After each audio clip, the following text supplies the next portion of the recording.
Hey guys, EBPMAN here. Today we're going to do a tips and tricks review video for the LG G6. We're going to cover some basics for Android for those of you who haven't been updated or using a modern operating system like the one that we see with Nougat 7.0. We're going to cover some basics, but we're also going to cover some advanced features and things that you may not have known are available with this flagship phone. So let's go ahead and take a look at all the things you can do to get the best out of your G6.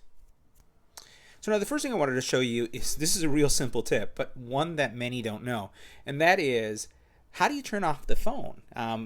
Many of us will go to the back and press the button, but I just want to show you something that you may have forgotten, and this has been around for a very long time, and that's that all you have to do is double tap the screen to turn it off. So for you, that double knock feature is not working. Let me show you where you go to set that up. So we're going to go into settings, which is this little wheel right here. We're going to go down to display. Right? And if you go down here and you choose more settings, you'll notice that the knock on is right there. So that's the feature that you're going to use to be able to double tap to turn it off or double tap to turn it on. Now keep in mind that if you're using your fingerprint to lock or to unlock your phone, you're still going to need to do that. It's not going to unlock it. So I really use this knock on feature to really turn off my phone. Now let me show you another feature or thing that I like changing. Now depending on what phone you're coming from, you may have found that these buttons, you're used to a different function. So for example, this is your multitasking button, this is your home button, and this is your back. Some of us are used to having the back button over here and having the multitasking function over here. So let me show how you can modify that. So let me show you how that's done. So what we're going to do is go into settings. And there's a lot of tips that I'm showing you, and you may not remember all the steps. So I'm going to show you another feature, which is the actual search function. And I'm going to type in home. And you notice how you come up under display. It says home touch button. So we're going to go into that. And we're going to look at button combination. Now what you can do here is you'll notice how you have some button options. You have notification, you have capture, you have QuickSlide, which has been around for quite some time. And what you could do is you can take at any point any of these and drag it onto the screen. And when you drag it, it changes in real time. I can drag it off. Or what I could do is I can take this button, which I like over here, and this button that I like here in the center, and change it because that's what I'm used to. Back, multitask, and home. And once I've done that, it's set. Now remember, there's some other functions here that you can choose, like the notification, to bring the notification pane down, to do a capture, or to do that quick slide. You also have the ability to change the color. So you could go black, so it looks like this, or you can go white, so it looks like that. You can change it to whatever you would like. And one function I just wanted to highlight, because the other ones are pretty straightforward in that home screen configuration that we could go into, is this QSlide.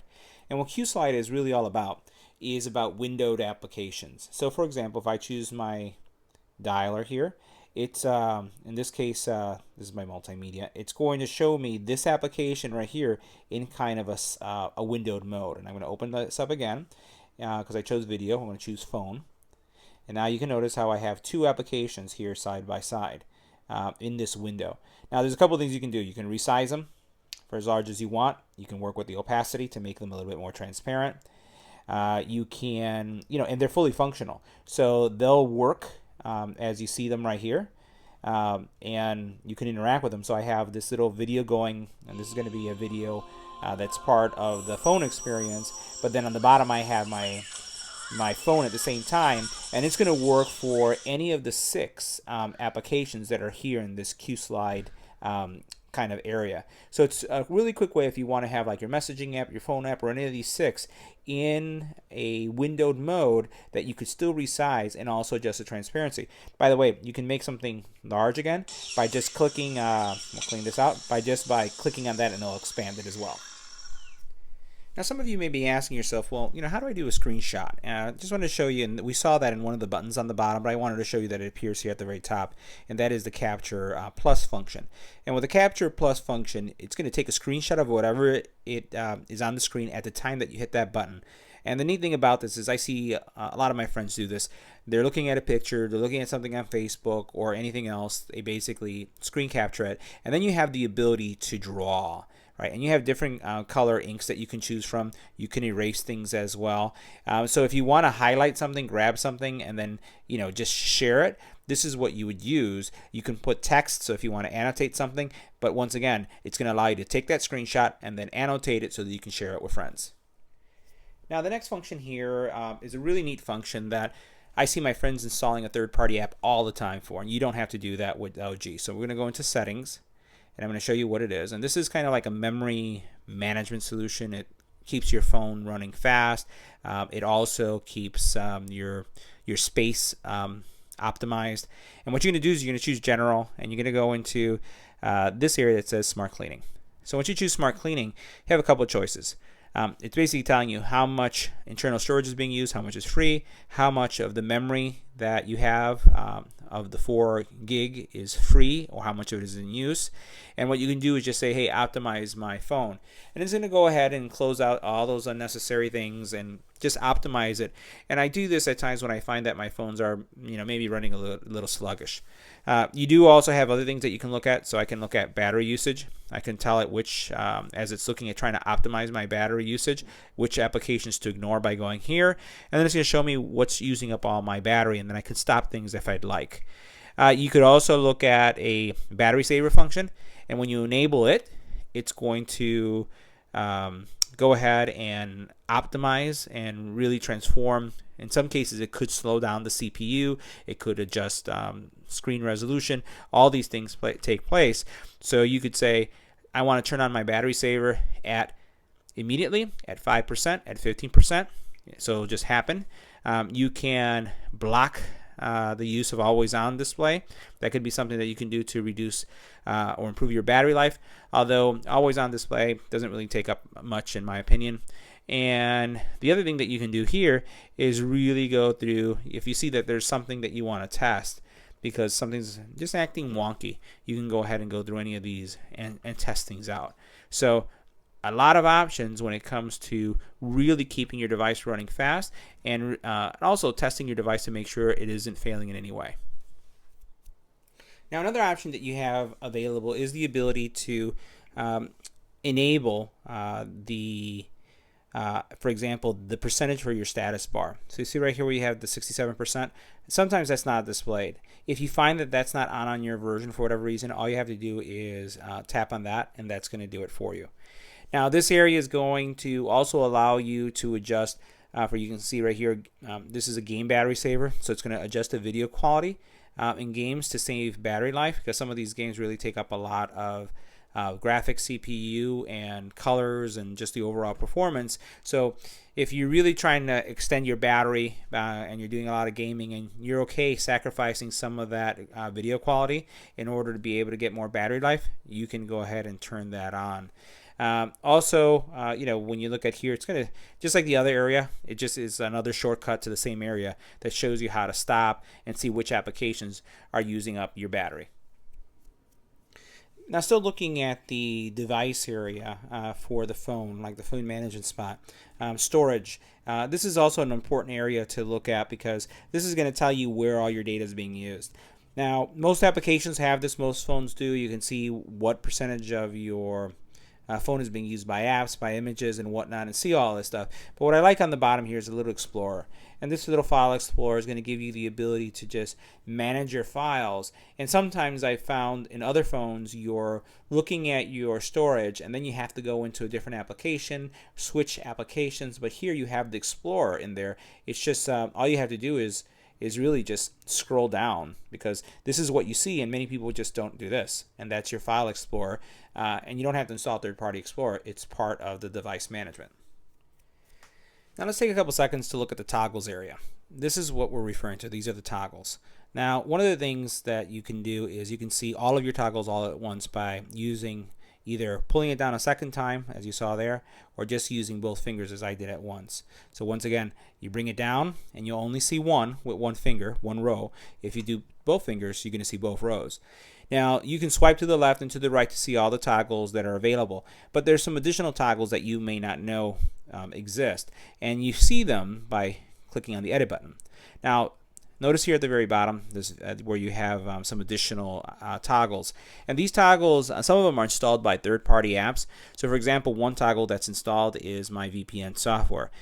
Really recommend, especially if you ever connect in public Wi-Fi, that you have a VPN to protect your privacy.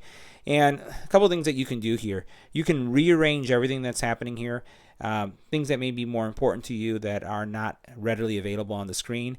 For example, maybe you're not so interested in the capture, so you can move that down. You may want to get your flashlight to be part of one of the first 4 things that show up. And then I'm someone who I do use a VPN, and I also use a hotspot. That to me is important. So now I've organized this the way I want it. And now you'll notice that if I bring this down, the things that are important to me are there. I'll bring it down again. These are the most frequently used things. And you'll notice the hotspot is there, my Bluetooth. I also can have my airline mode because I may think that that's more important than my Bluetooth. Let me go back to that. And what I'll do is I'll choose Edit. And I'll go ahead and say I want my airline to be up here because I normally don't turn on and off Bluetooth that much. Flashlight, hit OK. And now when we go back to it, you'll notice that airline mode is there, Bluetooth, flashlight, and also my VPN. Now, this is how easy it is to enable VPN once you have it there. You have to make sure that you have you trust the app. I'm going to go ahead and do that again. And that's there it is. Let me just say OK. And the VPN is already connected. Let me just show you. I'm going to do that one more time. And now it's immediately going through the process. I just hadn't set it up the first time. But that's how easy it is now to enable your VPN. And if you can make it that convenient, then you're going to use it more often. And I always use my VPN when I'm connected in a public hotspot or any public Wi-Fi. Now, on the top here, there's some other important toggles. And I just want to share with you some of the ones that I also use pretty often. The hotspot feature is really important. And under the hotspot feature, if you have the data services to support it and you have a hotspot plan, all you do is choose it and you can turn it on. But what I want to show you is some of the configuration options with the hotspot feature. So let's go down to hotspot and tethering. And here's the tip. I typically am the person amongst my friends that always has the fastest Wi-Fi connections for my hotspot. And it's not that they want to munch off my data, but it's because they don't really configure or set up their hotspot. So some of the things that you can do, most people come to this area and they may configure their Wi-Fi name. You do have the ability to turn that off, which means broadcasting SSID stays off, and that means that no one knows that that hotspot exists unless if they've registered it on their phone. So you're not telling the world that you have a hotspot. That's one thing that I do. Now the other thing that you have here is you have some advanced features that you may not go down and see. So we're going to look at that just in a second. But here's another powerful thing. You can set up how many people can be connected to your phone. And then if we show advanced options, this is what I always do. I change my broadcast channel from 2.4 to 5 gigahertz. Now the reason why I do that is because in many cases, although 5 gigahertz doesn't go through walls as strong as a 2.4 does, when I'm in a public area and I have a lot of Wi-Fi around, the majority of the Wi-Fi is 2.4. So when I'm using my hotspot at 2.4, I'm competing with all those people because I have the channels are all noisy. It's like being in a room just hearing people talk. When I choose 5 gigahertz, I find that there's very few phones and very few networks today that are in the 5 gigahertz band. And it's a lot cleaner, less noise, makes my connections a lot faster. So what I recommend, try it out. Change your phone from 2.4 to 5 gigahertz and see if your experience changes, if it's faster. And then obviously in this area you have the ability to configure their password and what your SSID name is, so it doesn't have to match your phone. And I try to do things that are nondescript so no one can identify your name, your device, so it's something that's unique and harder to identify. Now the next feature up here that I find that is very useful, and especially if you're someone who uses your phone to read, which most of us do. It's really the phone has taken over, the alarm clock has taken over, really in some cases a phone as large as this has taken over the function even of a tablet. And what I like is this feature over here, which is called Comfort View. I'm going to do this one more time so you can notice. Notice how the color of the screen changed. So now this is somewhat of a blue light feature, And what it does is it gives you the ability to make the screen easier to read. If you ever are looking at a phone, or when your phone goes off at night and you've been asleep and you open up your eyes, the light is kind of blinding and harsh. So what this does is it makes it less harsh. But there's something else that you can do. Not only can you adjust the blue light filter, so you can see how you have some options here. So you can go from low, medium, high. You can also do, just see how it changes here, and you can see how we'll flip it on and we'll flip it off. But this is going to give you some more flexibility when it comes to using that blue light filter to really fit what you want. So notice I can go black and white, high, medium, or I can go low. Whatever makes more sense or where you feel the most comfort. Now, one function I didn't want to pass up because we all use it, it's the flashlight. So the flashlight is there. You don't have to install a third-party app. Just tap it, and you just tap it again to turn it off. NFC is important for sharing pictures if you're doing that. And this has happened to me a couple times where all of a sudden I'm not getting emails or text messages, and inadvertently I've hit that data button and turned it off. So what I would recommend is, if you're not the type of person that turns off your data ever, just take it away so that you don't really touch that, because I've gone through headaches and never realized that I had turned it off. So I normally, on my phones now, just move it away so that it's something that is just not there.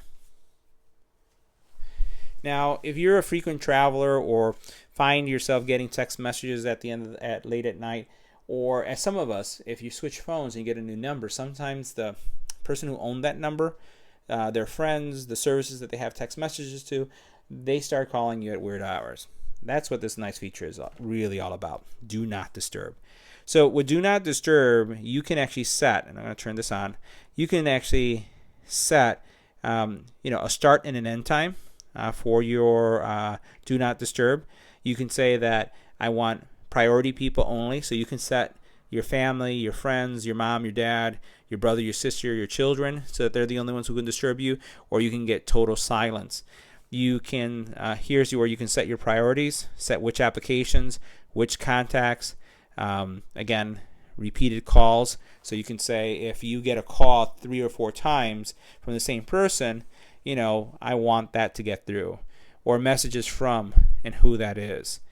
You can schedule it, and that's something that I like doing. So what I like saying is, Monday, Tuesday, Wednesday, every day, I don't want to get anything from 11 o'clock to, I'll say, 8 o'clock the next morning.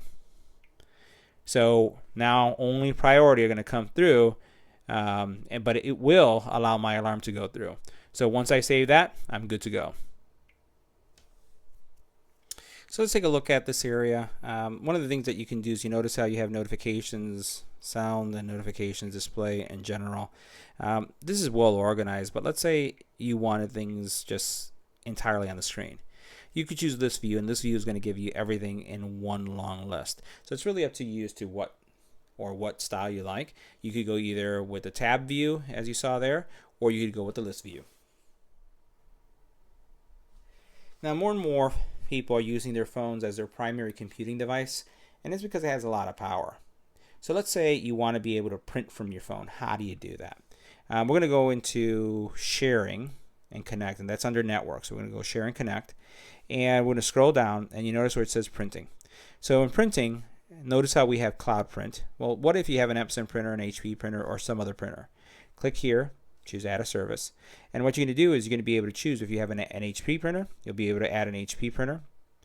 And what this will do now is, if you're on the same Wi-Fi network as your network enabled printer, either wire or wireless, it is going to be able to find it. You can do the same thing with a Samsung, Canon, Epson. So you see all the makes are there. So now when you go in here, you can actually have it search for your printer. And if your printer is on the same network as the phone, it's going to list it here. So when you go to print, you can print airline tickets, you can print emails, anything that you'd want from here, as long as your printer will show up here, and the applications will interact with it. So this is a great feature that you can use, and it's going to allow you to print directly from your phone. Now in the sound area of settings, you have a lot of things that you can change. You can set what your sound profile is. So if you want sound, vibrate only, or you don't want nothing, so you can set that to completely quiet. You do have some volume controls here, so you can set individual controls. Like I may not like the little feedback, the tapping sounds. I may only want ringtones, notification sounds, or media. So you can configure these separately. You can also access them when you press the volume down button. You also then you can create a unique ringtone for a specific person that's calling. So you can, for your favorites only, or you can continue to configure those even further. So that's neat if you want to do some type of personalization. And what I really like about this feature is you don't have to install anything else. Vibration strength. If you're one of those people that like I do, I use my phone to wake as an alarm, and maybe if it vibrates hard enough on your nightstand, that will wake you up, so you can do that. You can also look at sound and vibrations, so you can hear it and it will also shake. And then you also have the ability to really configure the vibration type. So it could be tick-tock, it could be short, repeated, rapid, long-lasting. So anything that you need that to wake you up or just to bring something to your attention. You also have in this area the ability to determine what's on your lock screen. If you want to hide sensitive things, show all notifications or not. And then also you can determine which apps are pushing notifications as well, because sometimes some of the apps get really annoying and you want to be able to control that. Now under the display area, there's a couple things that you can do. You can actually select, and we're going to show you some other ways to do it, but you can select your home model. So here's something that I find is very useful, especially if you're someone who's used to the app drawer style. So you can choose home, that shows everything on your home screen, easy home, which is going to be a simple layout, and this is going to make it easier for someone who isn't really into smartphones and you want everything to be large. So it changes kind of like the experience of how the phone works, and you notice how it really changed that. What you can also do is change it from easy home to home and app drawer. So what happens now is notice how now I have my little app drawer for the applications, which I didn't have before because everything was on the side. So it cleans things up a little bit if that's the kind of style that you want. So you can get that back, and that's a nice change because you used to have to install something and add something in order to get that. Or what you could do is just get the home, the standard home, and this is what we had earlier. And if you notice, we've been experimenting with the different views, and I really appreciate how LG has kept the integrity of my original page, but still allowing me to play the way we've been playing. So if you want to get your app drawer back, go into the home and you'll be able to do that. Another tip that I always use is the under display and lock screen, and it's called Smart Lock. Let me go ahead and unlock it and I'll show you what it's all about. So with the Smart Lock function, you're going to have the ability to have trusted devices. Now, you have on-body detection that says if the phone is on your body, it'll keep it unlocked. If you have a trusted place, that means your home, it could be your work or your school. You can choose what that trusted place is. I don't use that. I use trusted devices. And what I like about trusted devices is that if I'm in my car and my phone is connected to the Bluetooth of my car, I don't want to unlock my phone. I want my phone to be unlocked. If I'm on a run and I have a Bluetooth headset on and I've given it the trusted device function, if I'm running with it, my phone will be unlocked. If I have a smartwatch and it's connected to my phone, it's a trusted device and it will be unlocked. In the event that it's disconnected, once it gets disconnected, that trusted device is no longer present and the phone is locked. Now you have some other options. You can use a trusted voice or you can use a trusted face. I'm not a fan of those two. I don't find face lock technology to be as secure as it should. So I like using the trusted device function. But just think of it. How many times have you been driving your car, pull over to the side of the road and have to unlock your phone, even though it's connected via Bluetooth? This is going to give you the ability to not have to do that. Now, one of the benefits of using Android is really about making the phone your own. LG has done a nice job of making it easier for you to have your own experience. And there is a theme store, and you could actually just choose any of the themes that are available. You could also go with a black and white or gray and white theme, which is also going to help reduce or improve battery life because it doesn't have to deal with all the colors. And I, for one, sometimes like going with some of the black and white screens. You'll notice that my phone typically has a black background from all the reviews I do. But you have a theme store, and you can choose a theme, and then have that take place and overwrite the entire look of your phone. So you'll notice how this looks different. So let's tap on that so you can see what it looks like. This is literally what your phone would look like. So it takes over that experience. If you go with the black one, this is what it would look like. So it really changes that experience. So this really gives you the ability to leverage what Android is about. And it's about being unique, being different, and having your personality exposed or expressed through your phone. Now, as the resolutions on phones get, I would say, higher and higher, you may find that it could be a little bit harder to read. So going into font size, this is a nice feature because it makes things larger. Notice the difference. I'm going to go out for a second. It's going to help with the text, how everything looks on the screen. Makes it easier to read. So you could always play with that font size to make things a little bit larger for you, depending on how you see that resolution working for you. You could also change the font type. I do see people who like changing that. That's to your discretion. And also what you can do is you can bold things so that they're bold. So it's going to do both things, change the size and make it bolder. Now, under the display function, another neat tip that I found, and I didn't see it highlighted in, I would say, in a lot of the advertising, and that was the always on display. And I really dig this. I love being able to have my phone off but still be able to see the time, be able to see notifications. So what you could do is you can actually enable this function, and you can see with the phone off, it's going to show this detail that you have there. And you can determine what you want. If you want an analog clock, if you want your signature, something on there like I have there. I typically go with a digital clock. You can have a timeout if that's something that you want to do. So again, set a daily time to turn off your always on display. I leave it all the time on. I enjoy it.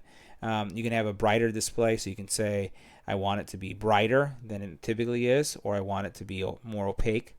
And again, it's just something that I've seen in some of the other phones like Samsung, that you may want to be able to always tell the time without having to turn on your phone. Great feature. Wish it was more advertised. Now next, I just wanted to show you some really basic Android features that used to be very manual, and if you haven't updated to a new phone in quite some time, it could help you as you're using your phone. So first of all, this bottom area here, you can really configure it, and you can change the order of things just by pressing and holding, and you could actually drag to a specific position or on top of something else. You notice if I let go right there, it's just going to fall in that place. If I drag it right on top of it, it's going to turn it into a group.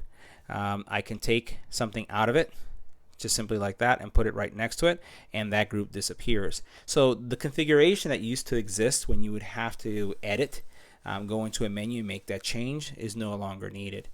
You could group things really easily too. So if I want to group something in here just like we did over there, now I have this folder. This folder, I can give it a name, and I could also give it a color.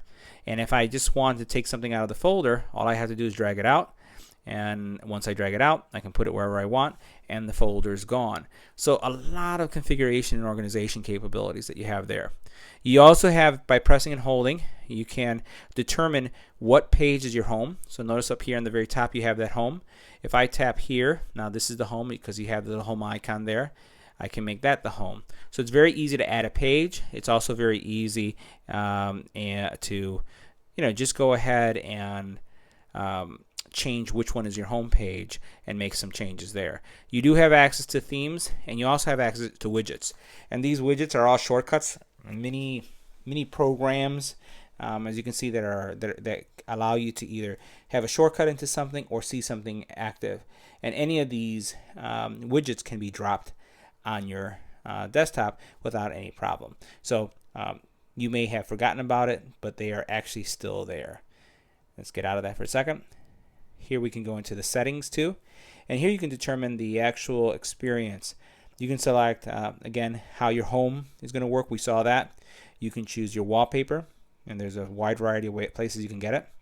You can determine what's your swipe effect going to be, and it's going to show you what that swipe effect is. And again, this is all about creating your own experience that's unique to your personality, what you like. You can determine the icon shape, so you can go with the original, or you can go with the boxed. I tend to like the original, so I'll just go back to that. And you notice how all the icons, if they had boxes, they'll disappear. They won't have that anymore. Let's go ahead and back to the home screen settings. I can sort apps by and determine how they're sorted alphabetically or when I download them. I can change my grid, and that's going to determine how many rows I have in columns for icons. And I can obviously have more if I have a 5x5 versus a 4x5. I can hide apps, right? I can determine which ones I don't want to see visible on the screen. And then I can create a continuous loop so that as I'm swiping, I can go around and around without having to swipe back. So if I'm swiping this way and I create that continuous loop, I can continue to swipe and it's going to do like a carousel, right? You also have smart bulletin capabilities so that you can have some customized info, and you also have the ability to search from the home screen, which you saw I've been using quite a bit. And let me show you that function right there. So what you'll be able to do is again have access to all these toggles. You have your Google search here as well. Gives you a lot of flexibility just on the overall configuration. Now then, the function that you can work with is pinning or multi-function or multi-window. Pinning makes that app that you've chosen remain on the screen, and you cannot remove it until you come in and remove it yourself, which is great if you have some kids, your nieces or nephews using your phone.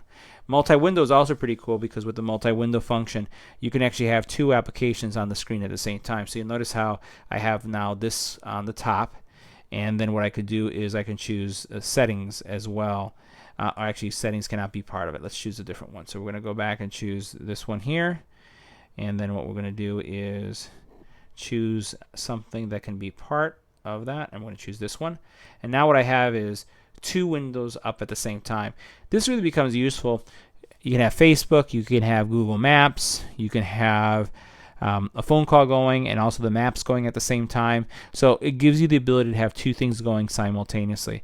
Pretty powerful function or feature, especially for those of you who are looking to be able to have multiple apps going on at the same time. And again, you can just enable and disable multi-window really easy. So that concludes all the tips and tricks that I wanted to share with you, things that I use and my friends use with the G6. If you have any comments or questions, or you'd like to suggest a tip, leave it in the comment area below. If you liked the video, give it a thumbs up. And as always, don't forget to share and subscribe. Thanks for watching.